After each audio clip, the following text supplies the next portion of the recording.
Hey Cis, it's a weekly shakedown of the binary walls around us. Breaking it out and building a bridge. Checking our biases with empathy and humility and questioning the status quo. It's about building allyship that is intentional and confident.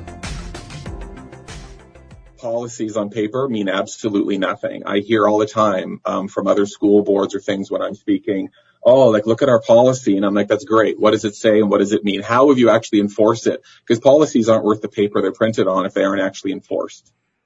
So in today's podcast, we are going to be joined by Barry Bedford, who is with Pflag, Durham and York region in Ontario. Barry is a longtime advocate for the 2S LGBTQ plus community. And Barry is also a principal of an elementary school. Welcome to the podcast, Barry. So I guess one of my first questions is, how important is the role of the school board and or teachers in educating students about the LGBTQ plus community and its issues? It's the primary role. I mean, in many cases, schools have the children more than families do. And many times, if schools can't be a safe, welcoming space, then how are we expecting kids to learn? Mm-hmm. I think it's absolutely ludicrous that, many school boards don't even include LGBTQ in system or school plans. It seems as though people are always trying to group it together with bullying or something, like some of the absolutely horrific things that kids go through.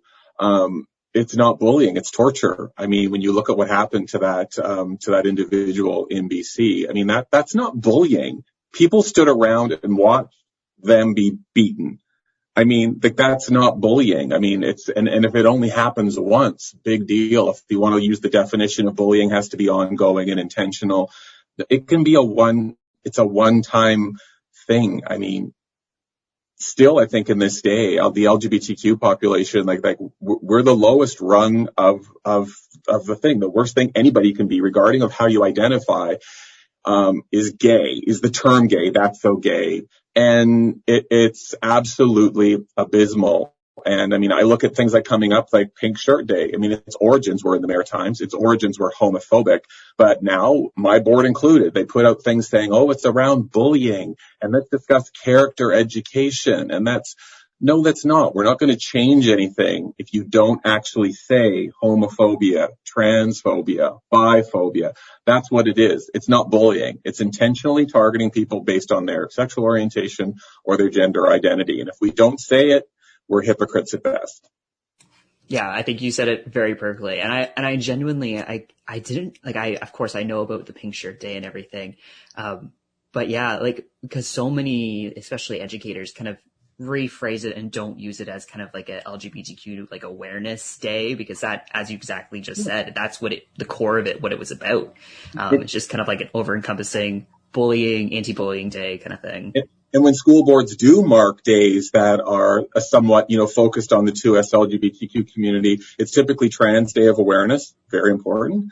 International Day Against Homophobia, very important. But they almost mark them down as celebrations. And what we're actually looking at, we're marking days about how many of us take our own lives. Mm-hmm. It's a day of mourning. It absolutely is. But, it's just ridiculous the way schools will do, okay, everyone dress rainbow colors. Okay, everybody, seriously? Mm-hmm. Do you do that when your grandmother, takes her own? I don't think you do. Yeah. I mean, but it's the same, but they don't do it. And I mean, and then there's so many school boards give families permissions to withdraw families from marking those days. I know of school boards that actually send home letters saying, tomorrow we're marking this, so if you're uncomfortable, your child can sit in the library and do this. But we certainly don't send those letters home. And I'm not comparing. I am, but I'm not. I mean, it's a different experience when you look at being racialized. I'm a middle-aged white dude, so I don't really have the right to speak to it. But we don't send home letters when we are marking Black History Month. We don't send home letters when we talk about slavery. But horrific times. And honestly, that racialized individuals are still going through absolute hell. But parents don't get permission for that. But if it has to do with gay or trans, so many school boards give families the option of signing out, of talking about something that is ultimately protected under the Human Rights Code. Mm-hmm. I don't understand. Yeah. No, you're making a lot of really good comments. As a trans person myself, like thinking back, I'm like, yeah, no, like I remember getting letters home being like, tomorrow is, one of the other big ones is like the day of silence. And a lot of people were able to just like not attend or not be involved in it whatsoever. And of course it makes sense if you're part of the community and you're like, this is just a really vulnerable discussion to have. But there's a lot of folks who most certainly were not, most certainly were perpetrators of that sort of, discrimination and violence. How many kids were actually consequenced when they said, I'm not taking part in this conversation today, or I'm not responding to you today because of this? And then it was considered insubordination by some cisgendered straight teacher who was like, nope, math is more important than your identity or your lived experience. And 9 times out of 10, the principal took the side of the teacher. And I'm a principal. I can say that. It changes the nature of, and I'm not, this is coming out really self-aggrandizing, and I don't mean it that way. But it's amazing how when you're openly gay as a principal, I don't get that. I've written ministry documents, videos, TV shows, all that kind of stuff. So if you type in Barry Bedford, please don't. But if you type in Barry Bedford in Google, a lot of stuff comes up, and not all of it's very nice from straight people that absolutely, think that I'm trying to make everybody gay, and, the more people I get, I'll get a toaster oven or something like that. But it's when you're openly gay as a principal, I don't get pushback from the community. Because they know they can't come in and say, oh, I'm not going to send my kids because gays are icky, because they know they're talking to one. When they walk into my office, I've had families come in and go, oh, like I have pictures of my husband and child up in my office and that kind of stuff. And it's amazing how it is so heterosexist that just even when you're openly gay, they come in, but they can't wrap their mind around it, because they'll look and they'll go, oh, is that your brother? And I'm like, okay. No, that would not be my brother. That's my husband. And then they're all like, oh. But I mean, we have the pride flag up 12 months a year at my school. We have the trans flag up 12 months a year at my school. We were the first school in the board I'm in to raise the trans flag for the week prior to Trans Day of Remembrance. So we've done that for the last 3 years in a row since I've been here. And it's things like that where the community wants, I think, like there's people that are uncomfortable, and I know they talk about it out in the community. But I think that's where I wish that we would have more educators, if they feel safe, because it's not always safe. If they feel safe to come out, they would. Because, you get some pushback, but I realize when you're the principal, there's not many people that can really push at me. I've had people call the board or that kind of thing, but I just think it's so important if we can have role models out there that are doing it, because they can't fight you when they are. But we just need to get to a point where people, if you're going into education, and all that kind of stuff, that, I mean, I'm certainly not telling you to be out or anything like that, or to have to divulge, because I think, and again, I have no business saying this, but I think the trans experience is very different than the gay experience. I can pretend to be straight. I don't do it that well, but I could, if I had to, wear an ugly blue suit to work or whatever. And, but trans, to actually talk about, because you open yourself up to so many other questions that I don't get. So, I mean, I think it's all a safety kind of thing and pushback. And as a first year teacher, what do you get as me when I'm 2 years from retirement? It's all those kinds of things. And, there's just so much that we could do as educators to change it, but the system fights us every step of the way. And, kind of on that point there, what would you say, I can't say list everything because we'd be here all night, but like maybe list kind of like the top 5 things that come to mind would be most important for educators to do for like queer LGBTQ plus students. Be open, number one. If you are part of the 2S LGBTQ, or like a true ally, not just somebody who puts up a safe space poster on their window, but never mentions anything. Because honestly, that is one of the worst things, in my opinion, because you set us up. When I walk into an agency and I say that we're a safe space for LGBTQ, and then I do or say something about my husband or whatever, and the person behind the desk goes, oh, I'm sorry, whatever. Why are you apologizing? Now it's like, now I'm just pissed off. So like, you told me this was a safe space, but it wasn't.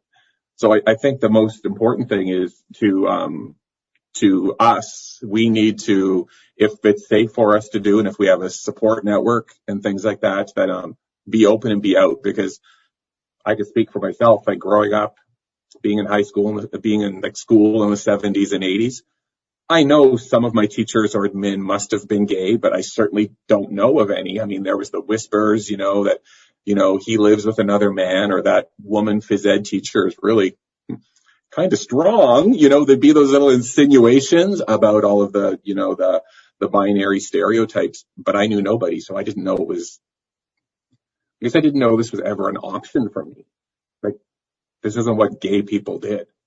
So I think that's so important, to being open. I think something else is to talk about it in class. Like, we study famous artists, musicians and that, and we'll talk about things, but we won't say about the fact that she's lesbian or that, he's gay or they're trans or anything like that. So kids never see it. So if all we see is what's on the media, it's oftentimes, there's some good media, I think, that is representative, but like in my time, Will and Grace and that kind of stuff, that was so fake. That was so like not real. I think it was the 6th season before Will even kissed a man on screen. It's just so ridiculous. And, include it in your curriculum. Say the words lesbian, say the words trans, say the words the gay, all this kind of stuff. It doesn't have to be always so, not that those words are politically incorrect, but we always talk about, all families or things like that. And within education, be cognizant of some dates that really single people out. I think of like for us. So my husband, there's no uterus in our relationship. So Mother's Day doesn't really work for my son. And if you mention Mother's Day with my son, it's a traumatic thing for him because he remembers aspects of his mom and they're not all good. So when he was young, when we would mention it to teachers, oftentimes they would get kind of aback and go, "Oh, so you're telling us not to mark Mother's Day?" And I'm like, I'm aware I'm speaking English and you're speaking English. I never said that. I just said that you're going to have to mark that in a different way with my son. He doesn't have a mother. So there was things like that. Father's Day for if it's the gender binary and they both identify as female relationships. Or even what parents, it was a learning curve for me as a parent too, because I never thought, I'm daddy-o. My husband, Doug, is dad.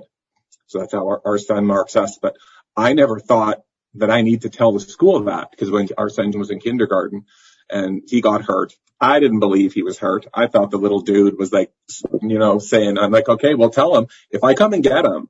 And this is all made up. I don't know. I took some privilege away, right? That's what I told the teacher. And then I heard the teacher, behind telling him that. And she's like, nope, he wants to pick you up. So I heard her saying dad's coming and all that. And I didn't think to say it's not dad, it's daddy-o.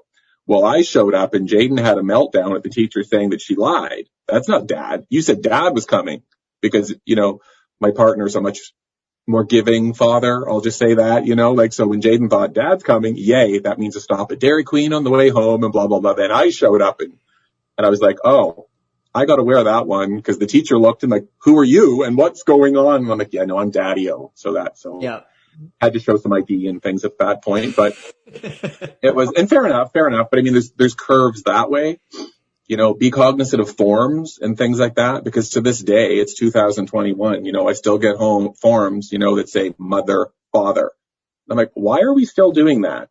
And that's not even necessarily an LGBTQ thing. That's like when we look about how many kids just don't have dual parents, who may live with grandfathers, who may live as foster parents, who may live somewhere else.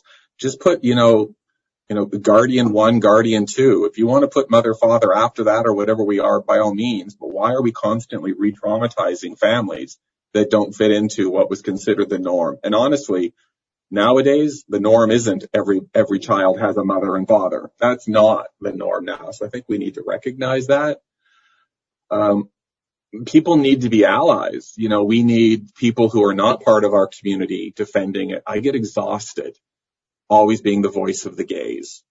I'm certainly near Toronto. I'm about 25 minutes outside Toronto, where I live. And, but every time a situation will pop up around gay, I'm the one that gets the phone call, so it's like, and I'm talking about my role more within the school board, because people don't feel safe to be out at the school board. There's a history of homophobia within this board. And, if you speak up, the past has been that, your career kind of is blocked, like if you want to be, and I wasn't, I'm a hypocrite to say I didn't fall into that. I mean, I wasn't really openly gay. I mean, I was, to be serious, but I mean, I didn't actually say I was until I became a principal, because now I'm here. There's really nothing you can do, because I never knew. I didn't believe that people would say we're not hiring him because he's gay, but they would find another reason. something I said during an interview, something or whatever. So I didn't say I was gay, but I didn't pretend I was straight, but I just always sounded like a complete nutter because I would never talk about my partner, Doug. I would just say they came over. We went there to a point where people are like, okay, how many people were over at your house last night? Like, it's always plural. Like, you never, I would hide using a pronoun because I didn't want people to know. Now, really close friends knew that I trusted, but I didn't talk about other, I didn't talk about him specifically. And then once I came out, things changed. And the reason that I did come out was a horrific homophobic event where, about 15 years ago, two women who identified as lesbians were beaten on the property of a school. It had nothing to do with the school itself. They were parents that their child went to that school, and a man just pounded them. So I was an officer at the board at the time, and I went to the then director and said, we have to get ahead of this because the LGBTQ community is going to destroy the board because they're saying the schools are unsafe and this is what, they're talking about. And he was kind of like, well, how would you know what the gay community is saying? I'm like, oh, sit down, dear. So then I'm like, so I said, and, I'm sure, when he went and told people, there was like, $20 being slipped under the table saying, told ya. Like, I'm not pretending people didn't know. But then, so when we did some training of admin to talk about homophobia, I kind of came out with, fireworks at a director's meeting. So I came out in front of every administrator in the board, all at one time. So it was horrifying to me. And, but I do think it was the right thing to do because from that point on, at least conversations opened. Because now when I'm on all these committees, I'm the pink elephant, literally, in the room. So it's like, if you're not going to include gay, I'm going to go, excuse me, what about me? Like, where's the voice for this community? Where's the voice for this? So I think it's just, we need people that are out there. Yeah. So and I think there's to your most recent point, there's a lot of onus on, like the LGBTQ community or the queer community to advocate for ourselves. And I think that's a lot of work because we're already trying to figure out who the heck we are on top of, navigating these spaces and navigating, very prominently cis straight spaces.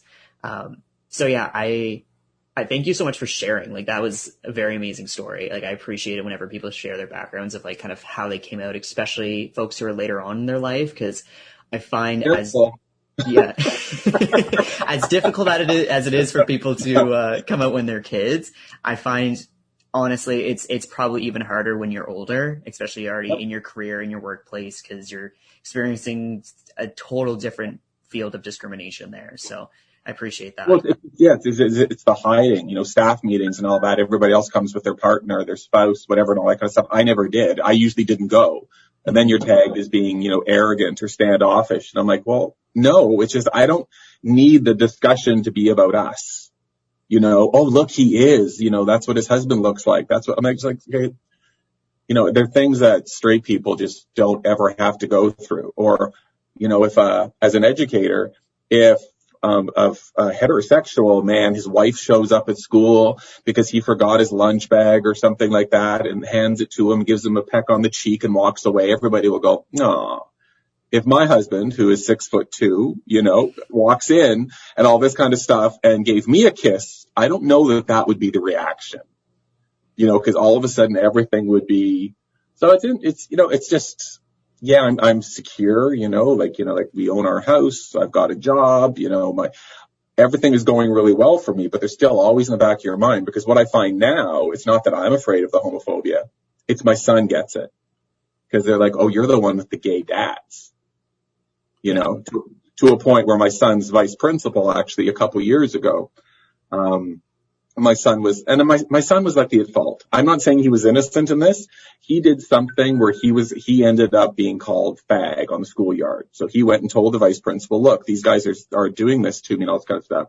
The vice principal walked over to the students and just said, you know what? Really not an appropriate thing to say, especially to him. He has gay dads. So they basically just put a big target on him. So it was worse for him after that. Yeah. There's things like that people don't even think about. Do I think that the vice principal intentionally set him up? No. But being a middle-aged straight dude, he didn't even think about the ramifications of what outing our son for having gay dads did to his social standing within an elementary school. Yeah. Yeah. And another point I just want to bring up, because I always find, especially myself, like I grew up in a very rural neighborhood, a rural community in general, because Truro is, I mean, it's the center of kind of Nova Scotia, but there's not much here. But for you and your experiences being 25 minutes outside of, I believe, the biggest city in Canada, to have these experiences, because there's so many folks who say the comments like, oh, like these sorts of things, like gay people only exist in the city and like everything's better in the city kind of thing. But that's totally not the case. Like discrimination exists everywhere. Like, yes, there might be less out people to be in rural communities, but it's not because they're actually not queer or LGBTQ. It's because they're scared. But it's, even like I think back to, it was like about 30 years ago that I moved here, and part of it was I was thrilled actually, because I come from northern Manitoba, which is like, you know, even smaller than where you're from. Mm-hmm, yeah. And so there was nothing. I think that the guy was the gay one. And so coming here, I thought, wow, you know, Toronto, there's going to be this huge community. And there was and there is. But what it looks like now, just because of like the gentrification of the gay area within Toronto, like there used to be so much on Church Street. Well, now the majority of the gay organization, I don't just mean bars, but like there were so many stores that were gay owned that you could buy really cool shirts and cards and things like that. They don't exist anymore because, you know, it's more accepting to be gay, but not for everybody. And depending upon where you are and your levels of privilege, you're not. Like with me being, you know, like a middle-aged, you know, gay, white, well-educated dude, I've got the financial resources, the ability, you know, cars, all that kind of stuff. I can get around to them. But when you look at some of the, you know, when you look at EGAL or any of those surveys of how many kids are kicked out and are living on the street and doing all that kind of stuff, like there's not the community for them on Church Street anymore because everything is so spread out.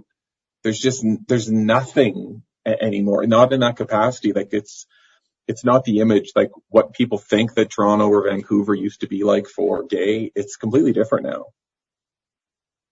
Yeah. And this even ties back to your, you know, you being a principal, but have you found there's been like a significant change within like the kind of pandemic with that, like regarding acceptance, regarding safe spaces in those kind of more populated areas? It's gotten absolutely horrific with the pandemic, based on the fact like there's no messaging from school boards or anything. Like when you think about GSAs, gay straight alliances, at our school we call it the all gender sexuality alliance to bring in trans identities and everything too. But many people call it gay straight alliances, which leaves out the whole, you know, trans or gender experience. So we've added that here. But oftentimes, like I said initially, school's the only safe place that kids could be. I mean, I've had kids in my school, and I currently have an individual who, I'm not going to use the names they use in case somebody hears this, but a student who shows up here during the day. For us, we call them Bill. When they go home, they're Jennifer. Now, those are not the names, but they're safe here with who they are. And I've had to sit down with that individual and just say, okay, report cards. If I put your chosen name on the report card, what are mom and dad going to say? And then they kind of look at me and they're like, oh, so look, I'll cut this deal with you now. I will always call you, and I forget the name I said, but Bill, whatever name was I said. I'll always call you Bill. Teachers will call you Bill. That's how we will always use on forms here at the school. But anything that goes home to parents, I'm going to use Jennifer. That's not because I think that you're not Bill. That's because I'm protecting you when you get home.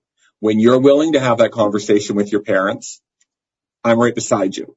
But, you know, and they appreciated that. And so we do that. But I can't imagine what that's like in a person's brain, you know, or like just to know you're here. But I'm respected that way at school. But as soon as anything comes home from school, and that's the difficulty now, because now at school, we're all online. Like here in Ontario, we were just told again that we were closed for another 3 weeks. So we're still doing online for another 3 weeks. Well, when that individual signs on, their name given at birth shows up. Because if mom or dad comes behind the screen and they see Bill, not Jennifer, there's a discussion. So it's all of these things that, again, straight people don't even think about, that these kinds of things are constantly hitting them.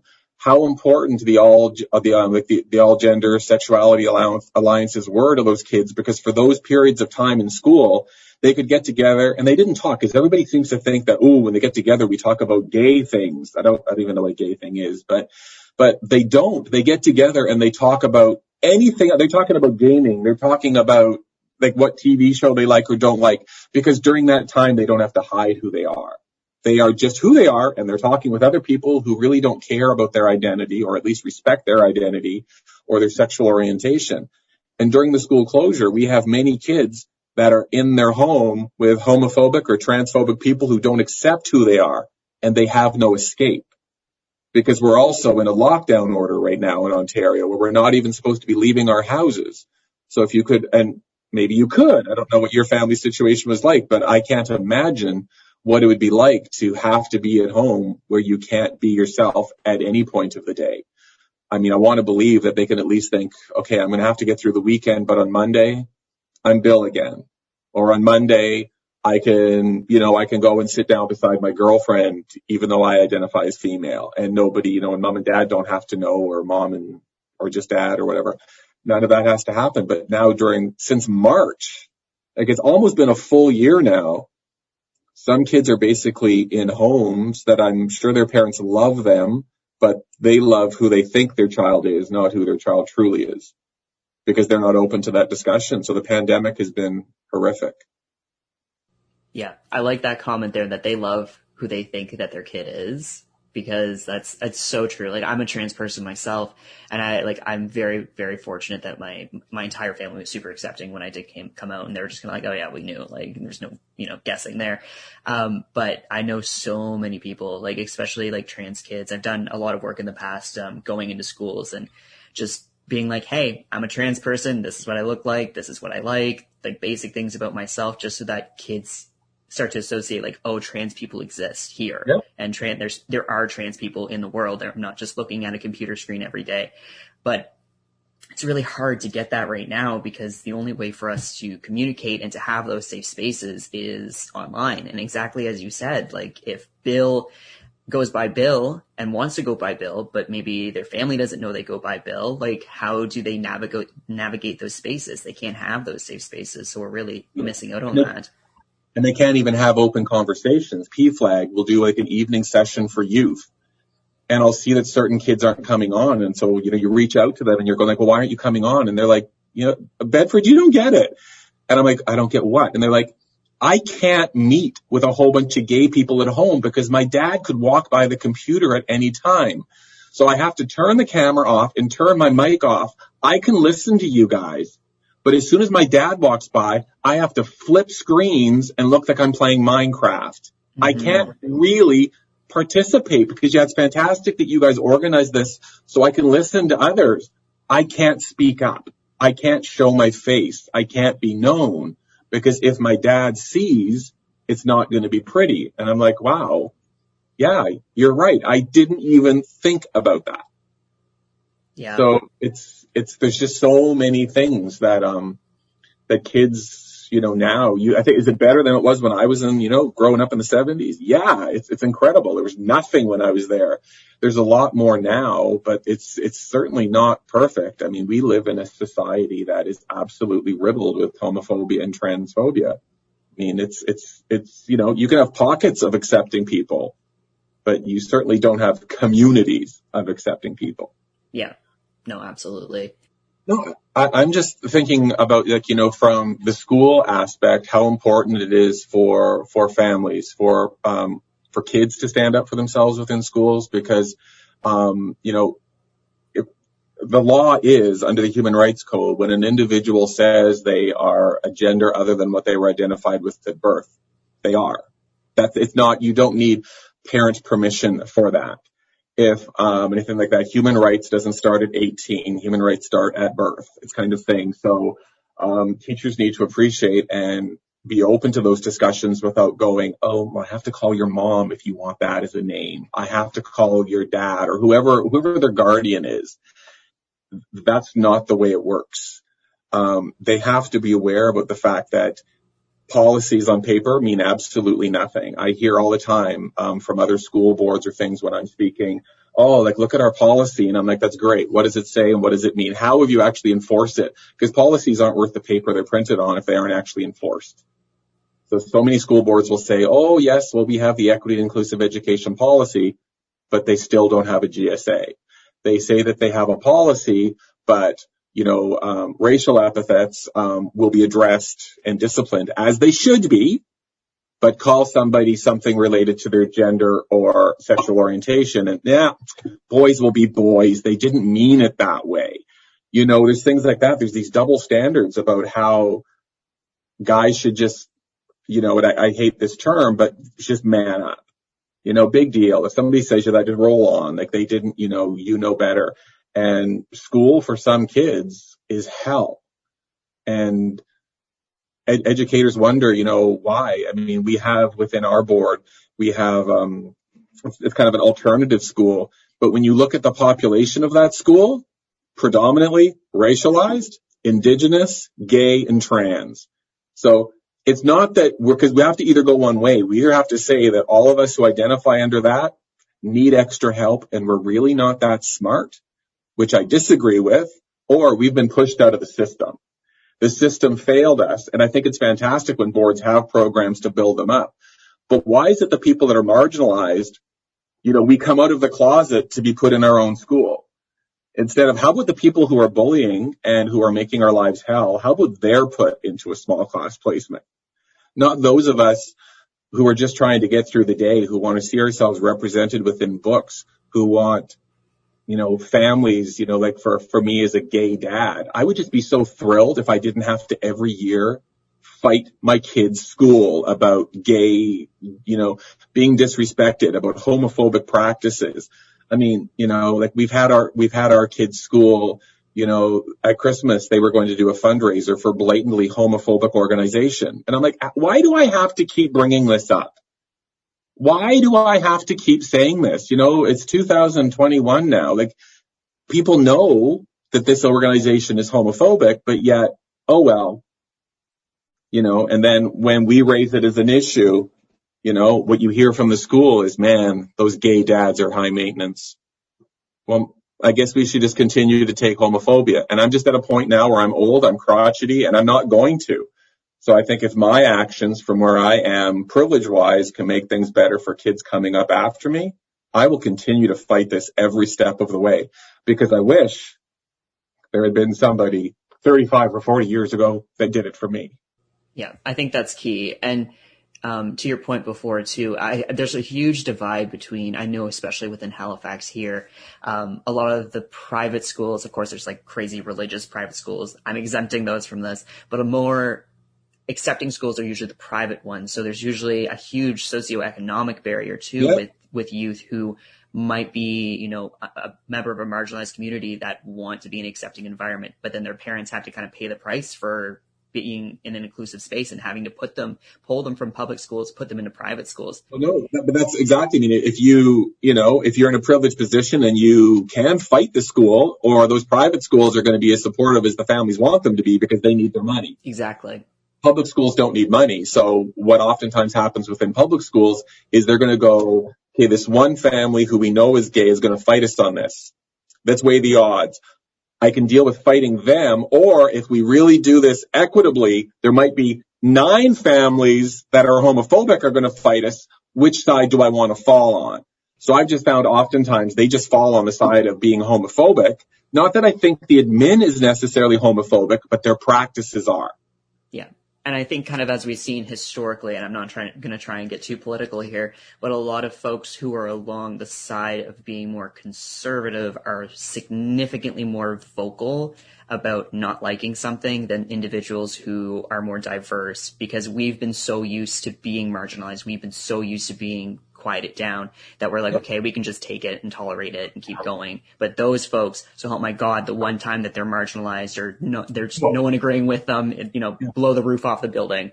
Yeah, but even can we take it? I don't know that we necessarily, I think those of us who survived took it. But if we want to look at suicide rates or anything, I mean, and especially amongst the trans community, I mean, they can't, I mean, I'm saying they, not because I'm not trans. Yeah. You know, like individuals who are trans and that have it even worse when we look at suicide rates or things like that. I mean, again, my growing up wasn't easy, but I am not going to compare myself to the experience of some people's identity in any capacity. And yeah, I made it through, but not without cost. Yeah. There's still collateral, and I don't in any shape or form want to consider people committing suicide as collateral, but there's always a negative consequence for people not standing up for themselves. Because if you, exactly to your point before, if you don't do it, then what's your child going to have to experience, or what's your friend that might come out's going to have to experience, or like the generations to come. So, yeah. Yeah. And I just struggle oftentimes with people, you know, because then when they do, they come up with these mental health, you know, plans or whatever, you know, because gay people need them. Like, no, the fact that gay people have mental health concerns isn't because they're gay. It's because how they're treated by straight people. Mm-hmm. You know, that we need to actually appreciate the fact that, you know, if straight people had to go through what you or I go through on a daily basis, I don't know how many could necessarily make it through. You know, because it's something that they don't even have to look at. It's like they go through life with blinders. I mean, no different than me being a white dude from northern Manitoba. Race issues were nothing. I mean, I could go through everywhere I've been. I've been a white dude. You know, our son is biracial, and it was more like when we adopted him, all of a sudden, you know, we would get those questions on, oh, where did you get him? Like, what do you mean, where did we get him? Like, they make it sound as though we picked him out to match our IKEA sofa or something like that. But because we had one person say to us, at one point, oh, you know, did a straight couple not want him? And like, what do you mean? They said, well, a gay family got him. Does he have something wrong with him? Like, so you think there's tiers to adoption it's just constant, these things that you go through. And then schools will wonder why you kind of go in with a bit of an attitude, because you're like, you know, like I'm 53 years old. Like I've dealt with this for 53 years. And all this kind of stuff. So I'm sorry, it's 2021. Schools should know better, and they will know better. I mean, if you have my kid in your school, I'm going to be on you. And the fact that I've been an education officer for equity, I've written ministry documents, the fact that I know my stuff, I'm not going to apologize for that. I expect you to be inclusive. And if you aren't, I will call you out without question. And I think that's what families need to do. Families need to know their rights. They need to stick up for their kids and not worry about consequences. If there are consequences given at a school, reach out to local chapters of Pflag. Reach out to advocates to support you. I've gone in with many families and all of that kind of stuff. And, you know, when a principal or somebody says, well, that's not how it works here. And I'm like, that's because you're choosing to not have it work here. Here's what the Education Act says, you know, and they hate the fact that I do that.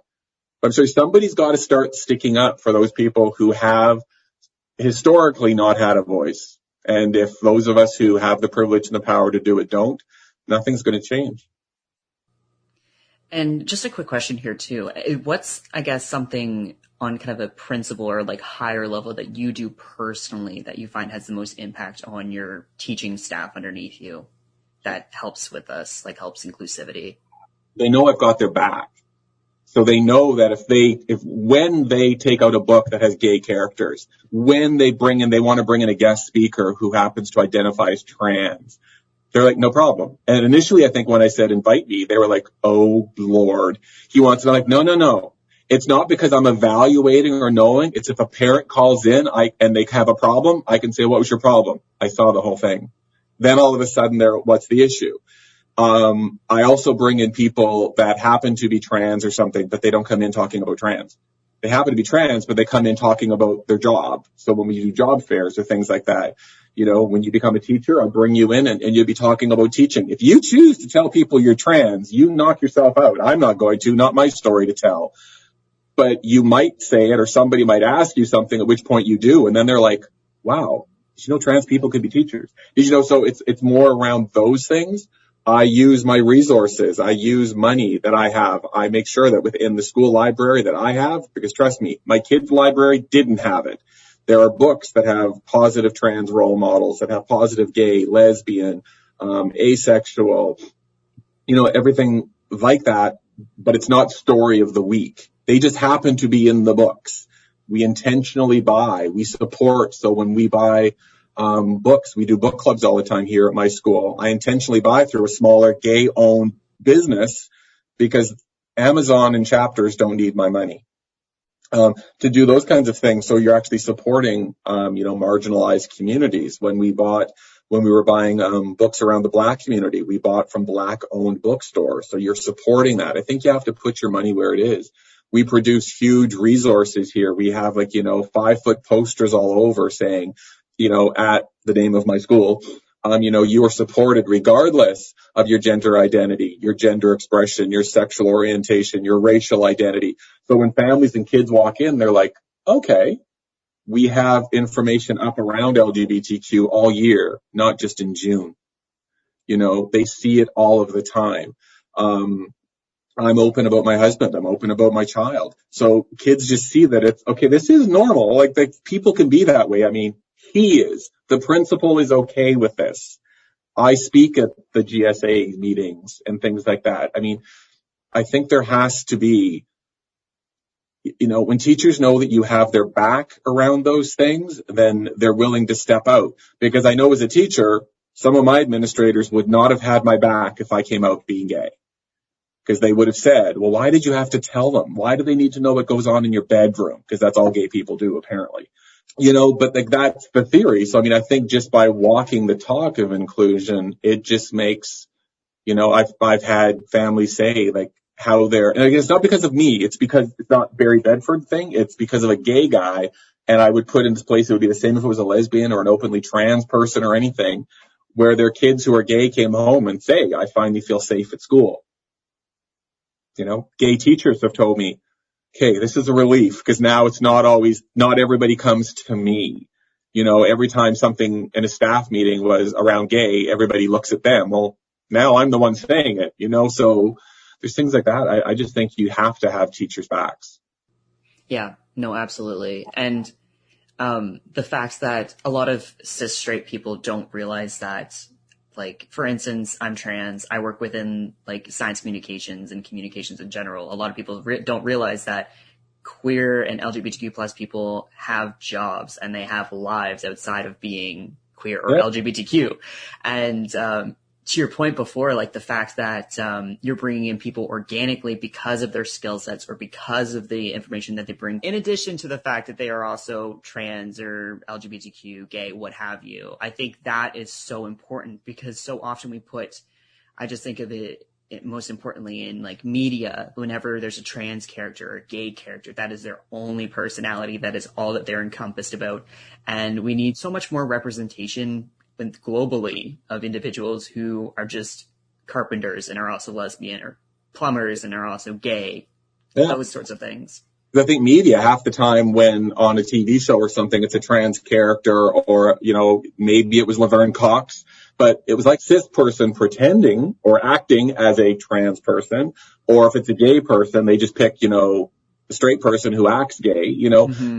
So it's not even real. But I mean, I think again, as a school leader, I'm the one with the purse string, so to speak. So if we're bringing in guest speakers, I want them to be able to represent this, but I can actively seek out somebody who is of a diverse community who brings that just so kids can sit in there and go, oh, and also quite frankly, so teachers can go, oh, because it's amazing, even when you are openly gay or for yourself being openly trans, when something comes up, I often find that people will go, oh, it's a gay question. Take it over. I'm like, what was the question? Well, they just wanted to know who they could do a research project on. And I'm like, so you don't know anybody gay? You don't know how to look that up on Google? You couldn't have done that? Even trying to stop that I speak for all gays or anything like that, just to have people, and the thing around, staff and school boards that do Ally Week and all of that kind of stuff, but only do it for the PR. You don't decide you're an ally to a community. The community decides if you're an ally. Ally is a verb. It's not a noun. You have to do something. And I think that's where I've called people to task quite often where, something against something within the 2S LGBT community happens and they look at me like, are you going to say something? And I'm like, well, you heard it. Speak up. Why? Because I think it's even more powerful. If I speak up about something around, trans identity or something and you and I are in the room, it's more powerful because people will go, why are you, I'm saying something because it's the right thing to do. I don't necessarily have a vested interest being cisgender. I have an interest, but I mean, it's like, it's not my identity. You know, I think that's what's so powerful too. Like when I do PD on LGBTQ issues, I try to have somebody who's straight as well. Often brings the fashion level down, but anyway, have somebody straight with me. So when there's questions, it's not always me on a soapbox, because I think those people who are kind of on the cusp of, okay, am I going to buy what this guy says? If a straight guy says it, some people hear that better, even though I have an authentic voice. So I think that's what's so important too. It's like, who we surround ourselves with. I can also look in when I'm hiring teachers, things like that. Like, when you get your teaching degree, look me up, because it's like, I'm the one that does the hiring. And I'm not saying for a second for all of those homophobes out there that anybody gay that applies to me or anybody trans that applies to me or lesbian gets the job. But you know what? They'll likely get the interview. And, they're going to bring a dynamic to the school. They're going to bring a dynamic to any kind of a business that having everybody heterosexual won't. It's just an added voice. I mean, I think it's always so important. People don't question hiring men in primary because we so rarely get them. That's looked upon. But when I hire a gay guy, they're like, oh, that's why he got hired. And I'm like, no, that's not why. There's just so many aspects to what an administrator can do, to intentionally hire people that represent your community, to hire people who are Black, because I'm not, to hire people who are South Asian, because I'm not. But the kids in the building that I'm charged with, they see themselves represented in staff. They see themselves represented in materials. There's authentic voices, and they bring things. I mean, you will perceive things completely different than I will. Some things we'll agree on, but I mean, I don't have your lived experience. I haven't seen life as a trans individual. I don't know what that's like. I think one of the biggest things too, to your point before, the fact that we need to have, and this doesn't just mean within education systems. I think anyone that works with the general public, your organization should always represent the people that you serve. And that if you have a team of people and they're only white cis men, and the people you're serving maybe are women, people of color, trans individuals, gay people, and you don't have any of that representation on your team, then I think you're failing your community, to be quite honest. Yeah. And again, I think that through some of the days that schools and businesses, mark and celebrate, I mean, it always seems to be that the 2S LGBTQ experience is looked upon through some deficit model, as though we've had it so hard and these poor people pulled them up by their very fashionable bootstraps kind of thing. And we made it through. I'm like, well, you know what? No, necessarily. Let's talk about some of the great things about being gay or being trans are. And let's talk about some of the incredible work that people out there have done. Let's talk about that. It's not always just market through the number of people who may identify with us that take their own lives. Let's not always talk about, that one individual that got in trouble for doing something and they happen to share our identity. There's so much garbage around the sexualization of the 2S LGBTQ community, when that is such a small part of who most of us are. I mean, that's, I don't wear that. I come to school, I've got 3 university degrees, married. We've had troubles in our relationship, kind of gone through that. I've been with the same dude for, Lord, 27 years.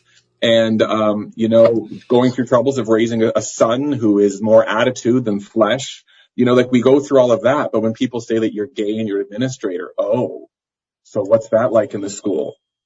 Okay, I just told you I've got the same experiences coming into this as anybody else. I've got the same education, if not more, same experiences and all those kinds of stuff. I just happen to be in love with a man. That's the only thing that's different about me. But yet people spin it into so much. Yeah. It's frustrating. Yeah. And that's all a lot of folks want to focus on, because that's kind of the taboo thing that they're like, oh, well, I'm friends with like a gay person or a trans person or what have you. And that's like, I find it so often, especially with larger organizations, like the performative activism that we see, especially nowadays, because everyone wants to jump on the, I'm supportive of this community. And I find we see it most importantly within the BIPOC community. But individuals like, oh, look at this person who's Black or gay or trans or whatever. We have them on our team. So that means that we're inclusive. But I'm like, That's all talk. Oh yeah, like on Pink Shirt Day or something. Everybody wants their shirt taken with a real live one. You know what I mean? But if it comes down to a problem, they walk away. So often, so many people that would claim to be an ally because of their position, so many people in school boards or school board position that say we support all, have nothing in their board plan, have nothing in their school plan that talks about 2S LGBTQ. They don't encourage GSAs. They don't talk about GSAs. They don't provide monies to schools specific to projects supporting the community. It's ridiculous. I mean, that's why I joined Pflag. I've been part of Pflag years ago, and just through my son was younger, and just from the position that I had, I was gone away a lot, doing workshops and conferences and presenting. So I wasn't around enough. So I kind of dropped off. And then when I left the position that I had previously because of homophobia, I thought I can't take this anymore. I'm out. I came back to being a principal again. I joined Pflag because as soon as I left the position I was in, all support of LGBTQ stopped. So it was obvious the only reason it was happening was I was there. And again, it's not because of Barry Bedford. It's because I had an identity that I knew wasn't supported. I made sure it happened. And during that time, whenever there was grief or heat that came about it, I got that and I fought it, And like I have to say, where I worked was supportive of me, but when push came to shove, it was like, and they really had to take a stand, they walked away. So it's, you kind of do. So I joined Pflag again so that there would be support within the community that I live for those kids that I know are struggling. And when you look at all of the data that's coming out from different places around the 2S LGBTQ and what it's been like during COVID, what it's like in schools, the EGAL surveys that happen across Canada, all of the data is there. And yet for most school divisions, you hear silence. Yeah, it's so easy for folks just to turn a blind eye or to, when you said before, like the blinders, I find that's the most accurate, like, representation of what people do because they just keep walking and they're like, hey, they're going to deal with it. If it's an issue, the, gay community will come together and, deal with it. But there's such an important part of community that involves allies, and people don't take it upon themselves to be like, okay, I'm going to be an actual ally. I'm not just going to be performative. I'm going to actually engage in this community and I'm going to actively support them and fight for them because those are the allies that we need. And those are the allies that every underrepresented community needs. There has to be action. It still surprises me. Like I've had people come up to me and go, I was like a supply teacher will say, I was over at this school. And when I was in the staff room, there was this horrific, trans joke told. And I'm like, I said, that's awful. How did it play out? And they're like, I don't know. I was so disgusted. I turned and walked out. And I'm like, you hero. Like what, so you did nothing is what you're telling me. You actually sought out the gay guy to tell him you did nothing. And like, what you want, like a gay cookie now? You did nothing. And the thing is that when you do something like that, when you, like, I hear comments like that all the time, like, this person, like, said something really transphobic or whatever. And I was like, what did you do? And they're like, I just walked away. It's so gross. I was like, but they're just bystanding to that. Like, that person doesn't stop doing that once you leave the room. Like, I can guarantee they probably kept going and they don't learn anything from that if you leave and you don't take a stand. And it takes, not every single person is a good advocate. Absolutely. You need to have the mental health. You need to have the ability to do it. But I think for the individuals who, claim to be as good as an advocate and claim to be as good as an ally that they are, I think we should really have more people standing up, more cis straight people. Especially people who are in positions that are paid very well and have people with those identities that they are being paid to support. Their silence is in fact equaling death and dropouts and everything else, and they turn and walk away. Yeah. No, it's a huge thing. It's crazy. Things are definitely changing though, and I'm hoping they're changing for the better. And I'm very thankful for people like yourself who are in positions of authority who, even though, yes, you are gay and you have that lived experience, that you're able to kind of paint the ways for other individuals who might not be gay, but are more accepting, because I think, we need more people like you. Thank you. I hope so. Well, that's all the time we have today, folks. Thank you for joining us for another episode of Hey Sis. If you have any questions you want to ask or want to join in on the conversation, email us at connect@simplygoodforum.com. Thank you all, and remember, inclusion matters.